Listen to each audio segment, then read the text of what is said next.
మీకు కస్టమర్ల దగ్గర నుంచి ఏమైనా కంప్లైంట్ వచ్చిందండి? కస్టమర్లు కంప్లైంట్ చేశారండి. నా రెగ్యులర్ కస్టమర్లు, పూర్ణిమ నేను మీ గురించి మంచిగా ఇస్తున్నావు, సేల్ బాగుంది, మంచి మంచి వెరైటీస్ ఇస్తున్నామని ఇన్ని షాపులు వదిలేసుకొని మీ దగ్గరకు వచ్చినాము. ఎందుకు? అదే కానీ మీ మామయ్య వచ్చినప్పుడల్లా మీ మామయ్యతో టార్చర్. ఆ కింద నుంచి మీ దాకా అలా చూడటం ఏంటి? మీకు ఏదైనా అవసరం కావాలంటే నాకు చెప్పండి, నేను మీకు అవసరాలు తీరుస్తాను. ఏంటండి ఇది? ఏం అవసరాలు తీరుస్తారండి?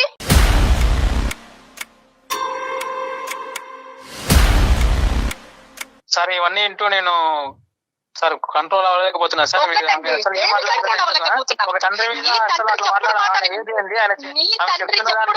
చెప్పుడు నీ తండ్రి చెప్పుడు మాటలు వింటే ఈ రోజు నన్ను కొట్టావు, నువ్వు నన్ను రోడ్డు మీద వేసి కొట్టావు. నేను ఎలా భరిస్తాను?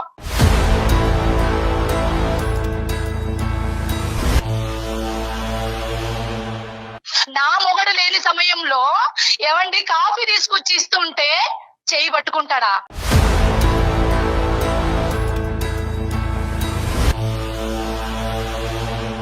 కోడలంటే కూతురుతో సమానం అండి, అంతేకాని పిచ్చి పిచ్చిగా మాట్లాడుతుంటాడండి.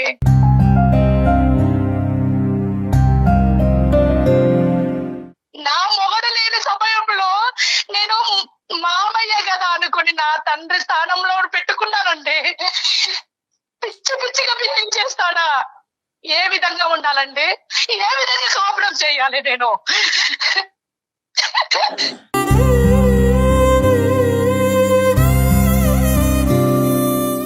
ఊరుకోండి. పూర్ణిమ గారు, కంట్రోల్. మిమ్మల్ని ఎలా ఓదార్చాలో కూడా మాకు అర్థం కావట్లేదు. ఈ రోజు ఏంటంటే ఇప్పటి వరకు అతను ఇవాళ రేపు ఎవరిని నమ్మాలండి? ఏ ఆడది కాపురం చేస్తదండి? నాకు తెలివి లేకనా? ఏది చేసినా మన గురించి అనుకొని నేను బిజినెస్ చేసుకొని ఈ పాటికి ఇంత సక్సెస్ చేసుకున్నాను నేను. అమ్మ పూర్ణిమ, ఇప్పుడు the question goes to Srikanth. ఇక్కడ ఇదేంటంటే శ్రీకాంత్ ఇక్కడ ఆలోచించవలసింది ఏంటంటే, ఇప్పుడు శ్రీకాంత్ పొజిషన్ చాలా క్లిష్టమైనటువంటి పొజిషన్ లో ఉంది. ఓకే, ఇదంతా కూడా ఏంటంటే బ్లైండ్ గా అతను నమ్మి వాళ్ళ ఫాదర్ ఎదుర్కొంటా కూర్చుని, నాన్న ఈ ఏదో పనులు నువ్వు చేసావా అని అడగచ్చు. ఎందుకంటే కనుక నెంబర్ 1, ఇది మీరు పెళ్ళైనప్పటి నుంచి ఇప్పుడు వరకు కంటిన్యూస్ గా ఇదే అలిగేషన్ చేయట్లేదు. ఇప్పుడు భార్య చనిపోయిన తర్వాత ఈ మధ్య కాలంలో జరిగినటువంటి సంఘటనల గురించి చెప్తున్నారు. అంతవరకు వాస్తవం అమ్మా, లేదంటే మొదటి నుంచి మీ ఫాదర్ ఇన్ లా యొక్క ప్రవర్తన ఇదే విధంగా ఉందా? ఎప్పుడైతే మా అత్తమ్మ చనిపోయిందోనండి, మా అత్తమ్మ చనిపోయిన తర్వాత ఒక 2-3 నెలల నుంచి ఇలాంటి బిహేవింగ్ చేస్తున్నాడండి. రైట్. డీప్గా ఆలోచించలేదండి. ఎప్పుడైతే నా కస్టమర్లు నాకు కంప్లైంట్ చేశారో అప్పటి నుండి తర్వాత ఈయన కొడుకుకి తెలియకుండా మందు తాగడం మొదలు పెట్టాడండి. ఆ మందు తాగడం ఇంట్లో కూర్చొని, రూమ్ లో కూర్చొని నేను 2-3 సార్లు నా కంట్లో పడింది. ఆ డ్రింక్ చేసిన మూమెంట్ లో వాడు ఏం చేస్తున్నాడో అర్థమైతలేదు మనకి.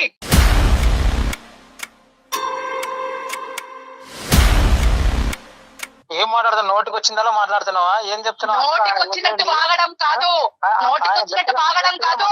ఫస్ట్ నీ తండ్రి బుద్ధి ఎలా ఉందో చూసుకో ఫస్ట్.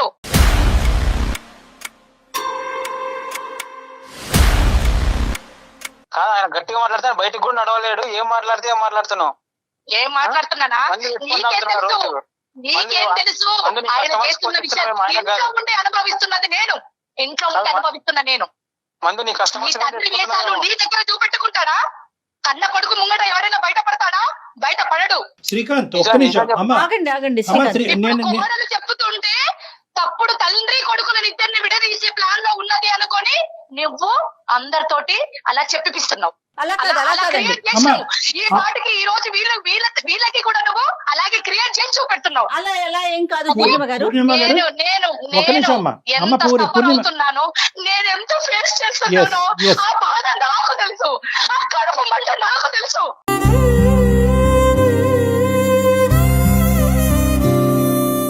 కడుపు మంట నాకు తెలుసు. ఈ రోజుకి నీ తండ్రి గొప్పోడేమో, మంచోడేమో, కానీ నాకు ఒక తండ్రి ఉన్నాడు.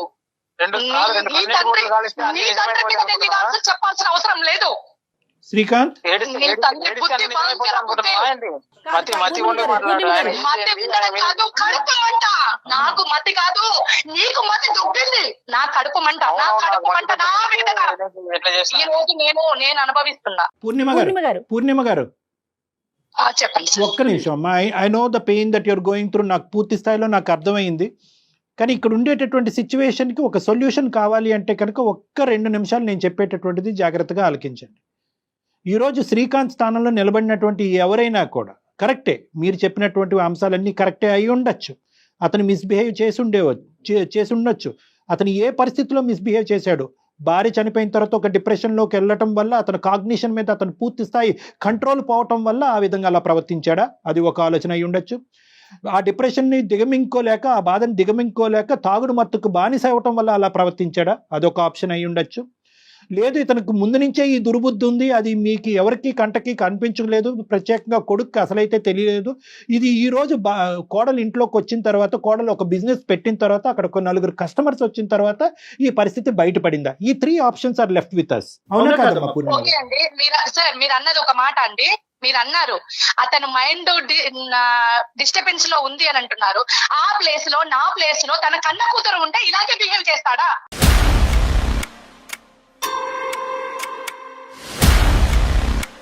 అమ్మా ఒక్క నిమిషం. పెన్నానికి తేడా తెలియని వాడు ఎలా కాపురం చేస్తారండి, ఎలా ఉంటారండి? అమ్మా ఇక్కడ ఒకటి, అమ్మా ఒక్క నిమిషం. ఈ ప్లేస్ లో ఒక అమాయకమైన వ్యక్తి ఉంటే అది మొత్తం సర్వనాశనం చేసేవాళ్ళు. నేను నార్మల్ గా రెగ్యులర్ గా ఇచ్చే టైంలోనే అన్నం పెట్టడము, కాఫీ ఇవ్వడం అలా అన్ని చేస్తున్నాను. ఒక్కసారి నా చెయ్యి టచ్ చేశాడు, చెప్పాను కదండి ఇందాక. అప్పుడండి తన బిహేవియర్ ఏందో, కస్టమర్లు చెప్పింది ఈయన చేసింది ఒక్కటి చేసుకున్నారు ఆవిడ. పూర్ణిమ గారు మీ చెయ్యి తాకినప్పుడు మీరు ఏమన్నారమ్మా? మీరేమన్నా ఖండించారా? అలా పట్టుకున్నావు? లేదు పొరపాటున జరిగిందా? అమ్మ కాఫీ తీసుకురాగానే అక్కడ పెట్టమ్మా అంటారు. ఇలా 2 చేతులు పట్టుకుంటాడా? 2 చేతులు పట్టుకున్నాను. ఓకే అమ్మా, ఇప్పుడు నేను పూర్ణిమ గారు, నేను చెప్తానమ్మా, ఒక్క నిమిషం ఇమోషన్ తీసి పక్కన పెట్టండి. ఒక 2 నిమిషాలు మనం సైంటిఫిక్ బేసిస్ మేము మాట్లాడుకుందాం. నేనేమి ఇక్కడ కారణాలు, ఆల్టర్నేటివ్ రీజన్స్ చెప్పి తద్వారా మీ ఇద్దరు కాపురాన్ని నిలబెట్టేటటువంటి ప్రయత్నం చేయడానికి నేను అస్సలు చేయట్లేదు. ఎందుకంటే కనుక primary importance is safety. Okay, ఒక ఆడదానిగా మీకు సేఫ్టీ లేనప్పుడు, మీ ఫ్యూచర్ కి భవిష్యత్తుకి సేఫ్టీ లేనప్పుడు, మీ యొక్క పర్సనాలిటీకి సెక్యూరిటీ లేనప్పుడు మీరు అక్కడ 10 నిమిషాలు కూడా ఉండమని నేనైతే చెప్పను. ఆ విధంగా అది లీగల్ కూడా కాదు. పట్టుకొని ఈ రోజు పిల్లని నడి రోడ్డు మీద పళ్ళు కూడా ఎలా కొడతాడండి ఎవరైనా? నువ్వు మంచి చెడు తెలుసుకోలేవా? శ్రీకాంత్ ఒక్క పాయింట్ నేను నీకు చెప్తాను. పూర్ణిమ గారు ఒక్క నిమిషం. మీ వేదన అంతా చెప్పారు చాలా క్లియర్ కట్ గా. అతను 10% చెప్తే కనుక మీరు 90% చరిత్ర, హిస్టరీ మొత్తం అంతా కూడా కూలంకుషంగా చెప్పారు. So please kindly wait for a minute అమ్మా. Will try to come to some form of logical conclusion. నేనండి ఇంకా ఈయన గారిది నేను ఇంకా తేల్చుకోలేకపోతే, నేను షార్ప్ అవ్వకపోతే, రేపు నేను పడుకున్నాక కూడా వాడు ఏం చేసేది కూడా ఏం తెలియదండి.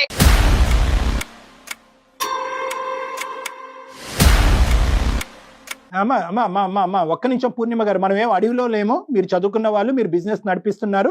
ఒకప్పుడు ఆ విధంగా అతను ప్రవర్తిస్తే కనుక ఏం చేయాలి అనేది మీకు బాగా తెలుసు. So you have all the rights to deal with this particular situation. ఆ పరిస్థితి వస్తుందని నేను అనుకోవట్లేదు. కానీ ఇక్కడ శ్రీకాంత్ యొక్క సెంటిమెంట్స్ కూడా ఆలోచించాలి కాబట్టి ఒక 2 నిమిషాలు ఓపిక పట్టండి అమ్మా ప్లీజ్. ఇక్కడ ఏంటంటే ఓన్లీ ఇక్కడ ఈ అలిగేషన్ ఒక్కటే కాకుండా దీనికి మించినటువంటి వేరే అంశం కూడా ఉంది. ఆ అంశాన్ని బేస్ చేసుకుని మీరు ఇలా మాట్లాడట్లేదా అనేది అతని ఆలోచన. ఒకటి, మీరు బిజినెస్ స్థాపించిన తర్వాత ఫైనాన్షియల్ ఇండిపెండెన్స్ పెంపొందించుకున్నారు. మీ యొక్క లెక్కలు మీరు చూసుకుంటున్నారు, మీ బ్యాంక్ అకౌంట్లు మీరు చూసుకుంటున్నారు, మీ ఖర్చులు మీరు పెట్టుకుంటున్నారు, మీ అప్పులు మీరు తెచ్చుకుంటున్నారు. దీనికి బ్యాంక్ అకౌంట్ లో షూరిటీ ఎవడు పెట్టండు? అసలు నాకు చెప్పింది ఆమె, అవన్నీ చెప్తుందా? ఒక్క నిమిషం ఏంటి, నేను తప్పు పని చేశానా చెప్పకపోవడానికి? బిజినెస్ ని ఇంప్రూవ్మెంట్ చేసుకోవడానికి కదా నేను చేసింది. పెట్టకపోతే వేరే వాడు పెట్టరా? వేరే వాళ్ళు ఎవరు పెట్టరా? పెట్టాలని ఉన్నదా? చూడండి సార్ ఎట్లా మాట్లాడుతున్నారు. వేరే వాళ్ళు ఎందుకు అంటుంది? అదేనా మాట్లాడాల్సిన విషయం? పూర్ణిమ గారు వాళ్ళు షూరిటీ కావాలంటే హెల్పింగ్ చేస్తారు, దానికి తప్పు పడతావా? పూర్ణిమ గారు దయచేసి ఆలోచించండి. మీరేంటంటే నేను ఈ 2 అంశాలకి ముడి పెట్టాలని అనుకోవట్లేదు, రెండింటిని విడివిడిగా చూడాలని అనుకుంటున్నాను. మీ సెక్యూరిటీకి ఎక్కడన్నా ఛాలెంజింగ్ ఉంటే కనుక ఈ సెకండ్ మీరు పెట్టిబేడ చదువుకుని బయటకు వెళ్ళిపోవచ్చు, నో ప్రాబ్లం. కానీ ఈ సెకండ్ ఆస్పెక్ట్ కూడా ఒక క్లారిటీ తెచ్చుకోవాలి, నెంబర్ 1. నెంబర్ 2 ఏంటంటే ఈ సెకండ్ ఆస్పెక్ట్ కి మీరు ఇందాక చెప్పిన దానికి ఏమన్నా సంబంధం ఉందా అనేటటువంటిది చూడవలసినటువంటి ఆవశ్యకత ఇక్కడ ఉంది. కాబట్టి నేను అడుగుతున్నాను, వాళ్ళు పెట్టినటువంటి బిజినెస్ ఇది ఒక చిన్నపాటి ఫ్యామిలీ, ఇందులో ట్రాన్స్పరెన్సీ ఉంటే తప్పేంటి మేడం? ట్రాన్స్పరెన్సీ ఉంటే తప్పేంటి? మీరు ఎవరి చేతన్నా షూరిటీ పెట్టించుకోండి, అది వేరే విషయం. కానీ వాళ్ళు పెట్టించినటువంటి బిజినెస్ మీ కోరిక మేరకు, మీ కోరికని అడ్డు రాకుండా వాళ్ళు పెట్టించిన బిజినెస్ అని అంటే వాడి తండ్రి, ఆయన తండ్రి ఏం చేసినా నేను ఊరుకోవాలా? ఇదేనా మీరు న్యాయం చెప్పేది? నో మేడం, పూర్ణిమ గారు, no I'm not linking both the issues. ఆయన సాడిస్టిక్ బిహేవ్ చేస్తే, తండ్రి మాటలు పట్టుకొని బిహేవ్ చేస్తే నేను పడాలా? పూర్ణిమ గారు, నేను అలా అనలేదు. మీరు వక్రీకరిస్తున్నారు, మీరు ఆ విధంగా ఆలోచిస్తున్నారు. శ్రీకాంత్ 1 minute, నేను ఆవిడ క్లారిటీ ఇవ్వనియండి. నేను ముందుగానే నా స్టేట్మెంట్ ఓపెన్ చేయక ముందే నేను క్లియర్ కట్ గా చెప్పాను. మీరు దయచేసి మీ ఇమోషన్ లో మీరు ఆలకించలేనట్టున్నారు. ఈ రెండు టోటలీ 2 different ఇష్యూస్ అని నేను చెప్పాను. చెప్పానా లేదా? రెండింటికి ముడి పెట్టట్లేదు. మీకు మీ సెక్యూరిటీ మీద మీకు ఇబ్బందిగా ఉంటే కనుక ఈ సెకండ్ మీరు పెట్టి బేడ సర్దుకుని బయటకు వెళ్ళండి అని కూడా చెప్పానా లేదా? పూర్ణిమ గారు, ప్లీజ్ మీ ఇమోషన్స్ ని మా మీద రుద్దటానికి ట్రై చేయకండి. మాకు ఆ ఉద్దేశం లేదు. మీరు అతను బిజినెస్ పెట్టించాడు కాబట్టి అతనికి శారీరకంగా మిమ్మల్ని లోపరుచుకునేటటువంటి ప్రయత్నాన్ని డాక్టర్ గారు మీరు ఖండించడం అనేటటువంటి ఉద్దేశాన్ని దయచేసి అక్కడ వ్యక్తపరచకండి. అటువంటి క్యారెక్టర్ నాకు లేదు, అటువంటి ఆలోచన నాకు లేదు. ఈ వేదిక ఉద్దేశం అది కాదు. ప్లీజ్ మీ ఆలోచనలు మా మీద రుద్దకండి. Okay, we are trying to help you. మేము మీకు హెల్ప్ చేయాలి అని అనుకుంటే, హెల్ప్ స్వీకరించేటటువంటి ఉద్దేశం ఆలోచన మీకు ఉంటే హెల్ప్ తీసుకోండి. కాదు అనుకుంటే ఫోన్ పెట్టేసి మీ దారి, మీ నిర్ణయం ఎలాగ తీసుకున్నారు కాబట్టి వెళ్ళండి. ఇందాకటి నుంచి నేను మొత్తుకుంటున్నాను, మీ మావయ్య మీ మీద చేసినటువంటి అరాచకానికి నా సొంత కూతురు బాధపడినటువంటి విధంగా నేను బాధపడుతున్నానని 1కి 10 సార్లు నేను మొత్తుకుంటున్నాను. ఈ ఫైనాన్షియల్ ఆస్పెక్ట్ కాస్త దీనికి ఇది ఆ విధంగా దారి తీసిందా అనేటటువంటి ఆలోచన నాకు అనిపిస్తుంది. ఈ ఫైనాన్షియల్ ఆస్పెక్ట్ అంటే ఆవిడ విధంగా, ఆవిడ ఆలోచన విధంగా ఆవిడ బతుకుతుందిరా? నీ ఆస్తి మొత్తం అంతా కూడా నువ్వు సంపాదించింది అంతా కూడా ఆవిడ పేరుని రాసిచ్చావు కాబట్టి ఈరోజు ఆ అమ్మాయి ఉండాలా లేదా అనేది తేల్చుకునేటటువంటి ఉద్దేశంతో ఈ పెద్ద ఆయన ఈ విధంగా ఏమన్నా ప్రవర్తిస్తున్నాడు అనేటటువంటి ఒక చిన్న యాంగిల్ నేను ఆలోచిస్తున్నాను. ఇప్పుడు ఆయన బిజినెస్ ఆయన చూస్తున్నాడు, నేను బిజినెస్ నా మైండ్ సెట్ ప్రకారం నేను ఏదో బిజినెస్ పెట్టుకున్నాను. ఓకే, ప్రతిదీ చెప్పాల్సిన అవసరం లేదండి. అక్కడ ప్రతిదీ పూసగుచ్చినట్టు చెప్పాల్సిన అవసరం లేదు. అతను ఏమన్నా చెప్తున్నాడా నాకు? Srikanth, correct me if I'm wrong. మీ తండ్రి గారిని ఈ పరిస్థితుల్లో, భార్యని, ఈ కుటుంబాన్ని, ఈ కాపురాన్ని కాపాడేటటువంటి ఉద్దేశంతో మీ తండ్రి గారిని దూరం పెట్టేటటువంటి ఆలోచన మీకు ఉందా? నీ తండ్రిని ఏదైనా ఒక అనాథాశ్రమంలో వేస్తావా, లేదు ఏదైనా రూమ్ తీసి ఉంచుతావా, ఏమైనా చేసుకో. ప్రొవైడ్ చేయక్కర్లేదు మేడం గారు. మీరు వృద్ధాశ్రమం ఎక్కడో పెట్టవలసినటువంటి ఫెసిలిటీస్ మీరు ప్రొవైడ్ చేయక్కర్లేదు. మీకేం కావాలో అనేటటువంటిది ఒక్కటే దయచేసి చెప్పండి. ఆ భార్యను పోగొట్టుకున్న ఆ పెద్ద మనిషి యొక్క సైకలాజికల్ ప్యాటర్న్ ఏం జరుగుతుంది అనేది ఒక ఎక్స్పీరియన్స్డ్ డాక్టర్ గా నాకు బాగా తెలుసు. అది వినాలి. ఆయన బిహేవియర్ మంచిగా లేదు.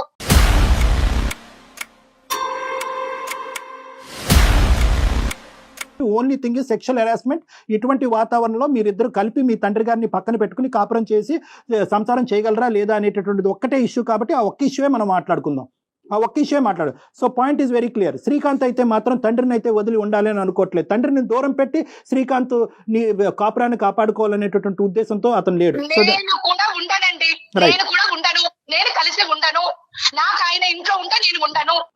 ఓకే పూర్ణిమ, నేను ఒక్క మాట చెప్పచ్చా పూర్ణిమ గారు? ఒక మాట చెప్పచ్చా? చెప్పండి సార్. Right, okay. ఇటువంటి సిచ్యువేషన్స్ దగ్గర కొన్ని థౌజండ్స్ ఉన్నాయి నా దగ్గర కేసెస్.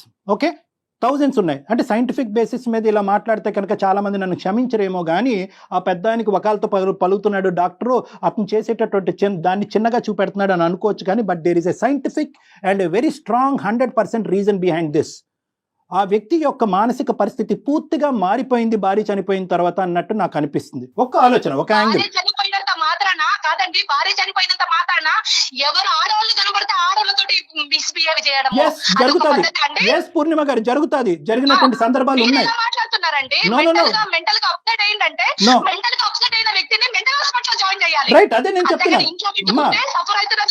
మీరు వినండి పూర్ణిమ గారు, ప్లీజ్ అండి, ప్లీజ్ అండి. మీరు వినిపించారు, మీ బాధను మీరు చెప్పుకున్నారు. నేను ఒక సైంటిఫిక్ సొల్యూషన్ చెప్తున్నాను. ఆ సైంటిఫిక్ సొల్యూషన్ మీరు జీర్ణించుకుని డాక్టర్ కళ్యాణ్ చక్రవర్తి చెప్పినట్టుగా మీరు ఉండమని నేను చెప్పట్లే. Get the point very clear. అది మీకు ఏకీభవిస్తే ఓకే, లేదంటే నేనేమంటున్నాను అంటే కనుక ఇన్సెక్యూరిటీ వాతావరణం నుంచి నేను బయటపడాలి అనేటటువంటిది పూర్తిగా ఇట్స్ యువర్ ఇండివిజువల్ డెసిషన్. ఈ రోజే ఈ క్షణమే మీరు చేయొచ్చు. కానీ at the end of the day మీరిద్దరూ ఒకప్పుడు ఏమాత్రం ఆ గోరంత దీపం ఉందంటే కనుక దాన్ని నేను నా టెరిటరీలోకి మీరు అది చెప్తే కనుక నేను చెప్పడానికి దానికి రెడీగా ఉన్నాను. ఇస్తారా? అతన్ని మీరు ఇందాక చాలా మంచి మాట అన్నారు. సైకాట్రిక్ హాస్పిటల్లో పెట్టండి అని. అంత స్థాయి అక్కర్లేదు కానీ అట్లీస్ట్ ఒక సైకాట్రిస్ట్ అసెస్మెంట్ కి తీసుకెళ్లి Counselling ఈ కి మనిషి తీసుకెళ్తే- అసలు సెన్సెస్ లో ఉన్నాడా, ఈ పెద్ద ఆయన సెన్సెస్ లో ఉన్నాడా లేదా, ఇతను డిప్రెషన్ లో ఉన్నాడా, డిమెన్షియాలో ఉన్నాడా. డిమెన్షియా అంటే మరుపు, బ్రెయిన్ ష్రింక్ అయిపోతుంది అనమాట. కొన్ని ఇటువంటి సంఘటనలు జరిగినప్పుడు బ్రెయిన్ ష్రింక్ అయిపోతుంది. ఇదే జరిగింది అక్కడ, నేను చెప్పట్లేదు. నాకు ఇది ఇవన్నీ వద్దండి, నాకు ఇవన్నీ వద్దు. ఆ మనిషి ఏమైపోతాడో నాకు అవసరం లేదు. కానీ ఆయన తండ్రి మాత్రమైతే ఇక్కడ ఉంటే మాత్రమైతే నేను కాపురం అమ్మా, చెయ్యనండి. ఒక నిమిషం. చెప్పండి సార్. మీ భావోద్రేకం నాకు పూర్తి స్థాయిలో అర్థం అవుతుందమ్మా. నేను పూర్తిగా మీకు స్వేచ్ఛనిస్తున్నాను. నేను అన్వాంటెడ్ థింగ్స్ చెప్పి మీ బ్రెయిన్ లో పెట్టి ఇదేదో మెంటల్ హెల్త్ ప్రాబ్లం కాబట్టి మెంటల్ హెల్త్ పేషెంట్ ని మెంటల్ హెల్త్ పేషెంట్ గా ట్రీట్ చేసి నీ భర్తతో పాటు మీ మామగారిని అక్కడే పెట్టుకుని కాపురం చేయండి అని నేను చెప్పట్లే. Please don't get me wrong. ఇది కంప్లీట్ గా ఇది మీకు స్వేచ్ఛాయుతమైనటువంటి నిర్ణయాధికారాలు. ఇలాంటి అంశంలో ఖచ్చితంగా ప్రతి స్త్రీకి ప్రతి పురుషుడికి ఉంటాయి. When there is a security a threat, security థ్రెట్లో ఉన్నప్పుడు ఎవరైతే కల్ప్రిట్ అదే ఇంట్లో ఉన్నప్పుడు కల్ప్రిట్ అక్కడే ఉండాలి అనేటటువంటి ఉద్దేశం మీ భర్త గారికి ఉన్నప్పుడు మీరు అక్కడ ఒక నిమిషం కూడా ఉండవలసినటువంటి అవసరం లేదు. కానీ దీని వెనకాతల ఒక సైంటిఫిక్ బ్యాక్గ్రౌండ్ కూడా ఉంది. ఆ పెద్ద ఆయన్ని డిప్రెషన్లో ఉన్నారా, డిమెన్షియాలో ఉన్నారా, లేదంటే పోస్ట్ ట్రామాటిక్ స్ట్రెస్ డిసార్డర్ అంటే భార్య చనిపోయినటువంటి వేదనలో అతను అలా విచిత్రంగా ప్రవర్తిస్తున్నాడు అనేది ఒక్కసారి సైకలాజికల్ అసెస్మెంట్ తీసుకుని ఆ విధమైనటువంటి ట్రీట్మెంట్ అతనికి ఇప్పించేటట్టు అయితే కనుక, ఒకప్పుడు ఆ ఇష్యూ ఉంటే కనుక బహుశా మీ కాపురం నిలబెడతాది, ఆ పెద్ద ఆయనకి న్యాయం జరుగుతుంది, ఆ పెద్ద ఆయన మీ ఇంట్లో ఉండటానికి ఒక అవకాశం కూడా ఉంటుంది. ఇది ఒక చిన్న యాంగిల్, ఒక సజెషన్ మాత్రమే నేను మీకు చెప్తున్నాను. ఈ సజెషన్ ఖచ్చితంగా మీరు తీసుకోవాలని కాదు. ఏ, దీనివల్ల ఆ కాపురం నిలబడుతుంది. బి, ఆ పెద్ద ఆయన యొక్క మానసిక రోగం ఒకప్పుడు ఏదైనా ఉంటే కనుక అది క్లియర్ అవుతుంది. 3 ఏంటంటే మోస్ట్ ఇంపార్టెంట్, మీ అబ్బాయి ఈరోజు తండ్రి వేరు తల్లి వేరుగా ఉండవలసినటువంటి పరిస్థితి రాదు. సో ఇది ఒక ఫైనల్ అవకాశంగా తీసుకుని ఇది సక్సెస్ అవ్వకపోతే మీ ఇష్టం. ఇది ఒక ఫైనల్ అవకాశంగా తీసుకుని శ్రీకాంత్ వాళ్ళ నాన్నగారిని మీ ప్రమేయం లేకుండా వాళ్ళ నాన్నగారిని నా దగ్గర తీసుకొస్తారు. నేను నా పెద్ద ఆయన్ని కూర్చోబెడతాను. కావాల్సినటువంటి ఇన్వెస్టిగేషన్ చెప్తాను సార్, ఇంకా నాకు అవసరం లేదు. ఆయన ఏదైనా చేయించుకోమనండి, ఆయన ఎక్కడికైనా చూయించుకోమని చెప్పండి. నాకు అవసరం లేదండి, నేను ఆయనతో కాపురం చెయ్యలేను. పూర్ణిమ గారు, మీరు చాలా ప్రెషర్ పడ్డారు, చాలా వేదన గురయ్యారు. కానీ ఈ రోజు ఆ బిడ్డను తీసుకుని మీరు బయట పడితే కనుక ఆ ప్రెషర్ 3 రెట్లు ఉంటుంది. అంటే ఇది తక్కువ ప్రెషర్ అని నేను చెప్పట్లే, ఆ ప్రెషర్ భిన్నంగా ఉంటుంది. నేనేమంటున్నానంటే ఇక్కడ బహుశా ఒక గోరంత చిన్న దీపం ఉందేమో రెక్టిఫికేషన్ కి, సంసారం నిలబెట్టడానికి ఒక రెక్టిఫికేషన్ ఉందేమో. ఆ పిల్లోడి పాయింట్ ఆఫ్ వ్యూలో ఆలోచించండి, పెద్ద ఆయన పాయింట్ ఆఫ్ వ్యూలో తీసి పక్కన పెట్టండి. ఆ హింస పిల్లోడు నాకు వద్దండి, ఆయన్నే ఉంచుకోమని చెప్పండి.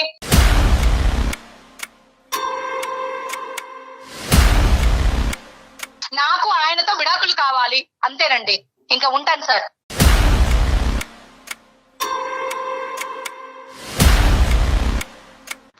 హలో, ఆవిడ ఆవేశంలో ఏం మాట్లాడుతున్నారో తనకు తెలియట్లేదండి. అంటే ఆవిడ వేదన మనకు అర్థమైందమ్మా. కానీ ఆవిడ ఏంటంటే ఫ్యూచర్ గురించి ఎక్కువ భయపడిపోతుంది. ఆ మనిషి ఎవరు లేనప్పుడు తాగొచ్చి బెడ్రూమ్ లో పడడం, అది వాస్తవమే, అది మనకు కాదనట్లేదు. మనం ఆ ఇష్యూని ఎంతవరకు, శ్రీకాంత్ ఉన్నావా లైన్ లో? సార్ ఉన్నా సార్. ఆవిడ ఫోన్ పెట్టేశారు, నువ్వన్నా విను. సో నేనేమంటున్నానంటేనమ్మా, ఆయన ఏజ్ ఏంది, ఆయన మీద చెప్పే తప్పుడు పనులు ఏంది, అసలు మీకు అర్థమవుతుందా సార్? నాన్న ఇప్పటికీ కూడా నా మనస్సాక్షి ఏం చెప్తుంది అంటే కనుక మీ తండ్రి గారి మీద నింద వేయొద్దనే చెప్తుంది. ఓకేనా? ఎందుకంటే ఇప్పుడు నిజంగా ఇటువంటి క్యారెక్టర్లెస్ వ్యక్తి అయితే కనుక నీకు ఇప్పుడు 35 సంవత్సరాలు అట్లీస్ట్ 1-2 సంఘటనలన్నా చూసుండవా నీ జీవితంలో మీ తండ్రి యొక్క పాత్రలో? వైపు నుంచి ఏమన్నా కంప్లైంట్లు విన్నారా ఎప్పుడైనా ఇలాంటివి? చిన్నప్పటి నుంచి నేను ఎప్పుడు వినలేదు సార్. అంతెందుకు, ఆమె కస్టమర్స్ అంటుందా, ఆమె కస్టమర్స్ లోనే కొంతమంది మ్యూచువల్ ఫ్రెండ్స్ ఉన్నారు, వాళ్ళు కూడా నాకు చెప్పలేదు. ఇప్పుడు టెక్నాలజీ పెరుగుతున్న సందర్భంలో అటువంటి ఏమైనా చేస్తే ఎవరు బయటకు రాకుండా ఉంటారా అంటే చెప్పండి, ఒక్కసారి ఆలోచించండి మీరే. బేసికలీ ఏంటంటే ఈ హిస్టరీ పరంగా చూసుకుంటే కనుక వీళ్ళ ఫాదర్ యొక్క ప్రవర్తనకి మారటానికి ప్రధానమైనటువంటి కారణం ఏదైతే ఉందో తల్లి చనిపోవటం ద్వారాతే అయింది. ఈ రోజు శ్రీకాంత్ కూడా తండ్రిని సపోర్ట్ చేసుకుంటూ అబద్ధం ఆడుతున్నాడని అనుకోవట్లేదు. కాపురాన్ని కాపాడటం గురించి తండ్రికి చాలా గత చరిత్ర ఉంది, కానీ ఇది కప్పేద్దాం అనే ఉద్దేశం అతనిలో కూడా నాకు కనిపించట్లేదు. ఏదో ఒక భిన్నమైనటువంటి మానసిక పరివర్తన అనేది ఆ పెద్ద ఆయనలో వచ్చింది. ఆ మానసిక పరివర్తన ఈ రోజు ఆ పూర్ణిమ గారికి ఇంట్రెస్ట్ ఉన్నా లేకపోయినా, ఆవిడ కాపురంలో ఉన్నా, ఈ మ్యారేజ్ లో ఉండటానికి ఇష్టపడినా లేకపోయినా దాన్ని సరిచేయవలసినటువంటి బాధ్యత ప్రధానంగా ఈ రోజు శ్రీకాంత్ మీద ఉంది. సో నేను దీనికి సొల్యూషన్ ఏం చెప్తానంటే, ఈరోజు పూర్ణిమ ఆ. ఉంటుందా ఉండదా అనే ఆస్పెక్ట్ తీసి పక్కన పెట్టేసే Srikanth. The most important thing ఏంటంటే మీ ఫాదర్ని ఎవరో ఒక ప్రొఫెషనల్ చూడాలి, ఒక డాక్టర్ చూడాలి, ఒక సైకాట్రిస్ట్ చూడాలి, ఒక న్యూరో సైకాట్రిస్ట్ చూసి అతను అసెస్ చేసి అతన్ని ఇంటర్వ్యూ చేసి అతను నిజంగా ఇది చేశాడా, ఒకప్పుడు చేసుంటే కనుక స్పృహ ఉండి చేశాడా, స్పృహ లేక చేశాడా, తప్పుని ఒకప్పుడు తప్పుగా భావిస్తే తప్పుని అంగీకరిస్తున్నాడా, క్షమాపణ కోరుతున్నాడా, ఇలాంటి రకరకాల ఆస్పెక్ట్స్లో అతనితో అసెస్మెంట్ చేయవలసినటువంటి అవసరం ఉంది. ఇప్పుడున్న పరిస్థితిలో ఆవిడ వినటానికి రెడీగా లేదు. బహుశా ఒక డాక్టర్ అసెస్మెంట్ జరిగి ఇది అతని మానసిక పరిస్థితి కాబట్టి ఇలా చేశాడు అనేటటువంటిది ఆవిడ నమ్మచ్చు. లేదు, డాక్టర్స్ అసెస్మెంట్ అయిన తర్వాత మీ నాన్నగారు ఆ పని చేశారు, అతను సైకలాజికల్గా ఎటువంటి ప్రాబ్లం లేదు, అతనికి అటువంటి దుర్బుద్ధి వచ్చింది అని అనుకున్నప్పుడు పూర్ణిమ గారిని ఒక్క సెకండ్ కూడా అక్కడ ఉండమంటం అనేది శ్రేయస్కరం కాదు. ఓకే సార్, దాని గురించి నేను ఆలోచిస్తాను. మీరే కొంచెం సజెస్ట్ చేస్తే నేను వెళ్ళి చూపిస్తాను సార్. రైట్, తప్పకుండా. ముందైతే ఆయన సెపరేట్ చేసే పరిస్థితిని ఆలోచించుకోండి, ఇష్యూని పెంచుకోమాకండి Srikanth please. Okay madam. Right, ఓకేనా. నేను ఇది అయిపోయినాక మీకు డాక్టర్ గారి నెంబర్ షేర్ చేస్తాను, ఒకసారి డాక్టర్ గారితో పర్సనల్ గా మాట్లాడండి. ప్లీజ్ మేడం, ఎలాగైనా మీరు సజెస్ట్ చేసి ఖచ్చితంగా ఈ విషయం డెఫినెట్ గా ఇక్కడ కూడా చెప్తున్నాను శ్రీకాంత్, నేను ఇప్పుడు మీ మిస్సెస్ నెంబర్ కూడా మేము తీసుకుంటాను తర్వాత ఆఫ్లైన్. నేను తీసుకుని ఆవిడతో కూడా ఒకసారి మాట్లాడతాను, ఎందుకంటే మేమిద్దరం కూడా కొద్దిగా ఇమోషనల్ గా అయ్యాము. అంటే ఆవిడకి నా భాష అర్థం కావట్లేదు, ఇక్కడ పరువు తీశారు అనేటువంటి టాపిక్కే మాట్లాడుతుంది. ఇక్కడ ఒక సైంటిఫిక్ బేసిస్ గా ఆలోచిస్తే కనుక ఒక్క ఏదైనా చిన్న అవకాశం ఉందేమో కూడా చూద్దాం. Okay sir. Okay madam. Okay madam. ఒక 10 కేసులు డీల్ చేసినటువంటి శక్తిని యూజ్ చేసాం ఏం మేడం. డాక్టర్ గారు ఎప్పుడు లేనంత కోపం వచ్చింది మీకు? అంటే అమ్మాయి పాపం అమ్మాయి వేదన మనం అర్థం చేసుకుంటాం కానీ అవునవును. But at the end of the day she's destroying something else అనే బాధ అంటే ఉంది. ఆ ఇష్యూ వల్ల తను ఇంకా ఎక్కడ నన్ను కలిపేస్తారు, ఆయనతో ఉండాల్సి వస్తుందేమో, అది నిరంతరం భయం కదా. నిజమే కనుక అయి ఉంటే ఎంత భయం కళ్యాణ్ గారు అది కదా. రైట్, చూద్దామండి, మళ్ళీ కాల్ చేసి చూద్దాం. ఒకసారి మీరు మాట్లాడే ప్రయత్నం చేద్దాం. నమస్తే అండి. నమస్తే జగన్. నమస్తే.